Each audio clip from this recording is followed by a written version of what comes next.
నమస్తే. మనం ఈరోజు ఎర్రగడ్డపాడుగా పిలువబడుతున్న పాలేటి గంగమ్మ తల్లి దేవస్థానం వద్ద ఉన్నాము. అదే పాలేటి వాగులో గుంటి మీద వెలిసిన గుంటి గంగమ్మ ప్రతిబింబం వద్ద ఉన్నాము. ఇక్కడ కాటమరాజు నెల్లూరు భూములకు ఆవులు మేపుకోవడానికి దొనకొండ నుంచి వెళ్ళే సమయంలో ఈ పాలేటి ప్రాంతానికి వచ్చినప్పుడు ఇక్కడ గంగమ్మ తల్లి నన్ను కొలవకుండా యాదవులు నెల్లూరు భూములకి వెళ్ళిపోతున్నారు, ఇప్పుడు వీళ్ళ చేత నేను భక్తి పెట్టించుకుంటేనే ముందల రాబోయే తరాల్లో నన్ను కొలుస్తారు అనే ఒక కారణంతో ఈ పాలేటి వాగు వద్ద కాటమరాజు ఆవుల మందను ఆపడం జరిగిద్ది. అందులో భాగంగానే కాటమరాజు ఆవుల మందలో ఆడపిల్ల భాగం వచ్చిన ఆదిలక్ష్మి మట్టి పెయ్యను గంగమ్మ ఈ గుంటి వద్ద ఈ గుంటి కింద పూర్వం ఒక స్వరంగం ఉండేది. ఈ స్వరంగంలో మట్టి పెయ్యను దాయడం జరిగింది.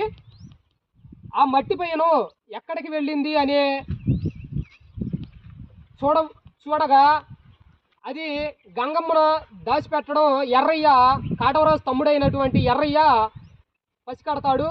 ఈ గుంటి వరదకు వచ్చి గంగమ్మను నిలదీయగా, నేను మీ ఇంటి వెలుపుని నన్ను కొలిస్తేనే మీరు ఇక్కడి నుంచి వెళ్తారు, లేకపోతే మీరు వెళ్ళరు అని ఎర్రయ్యతో వాదనాడగా, ఎర్రయ్య గంగమ్మతో వాదనాడి మట్టి పెయ్యను ఇడిపించుకొని వెళ్తాడు. కానీ ఆవుల మందలను పోనీయకుండా గంగమ్మ తల్లి ఇక్కడ 101 శక్తులను పిలిపించి ఆవుల మందలను నిలిపేసిద్ది. ఇది అంతా కాటమరాజు ఎందువల్ల జరిగిందని గంగమ్మను ప్రశ్నించగా, మీరు నన్ను కొలిస్తేనే ఈ ఎర్రగడ్డపాడు దాటి ఈ పాలేరు వాగు దాటి మీరు నెల్లూరు భూములకి వెళ్తారు, అక్కడ ఆ నెల్లూరు సిద్ధిరాజుల మీద మీకు విజయం చేకూరిద్ది అని గంగమ్మ చెప్పగా, దాన్ని ఆ మాటలను లెక్క చేయని కాటమరాజు ఆ రేత్రి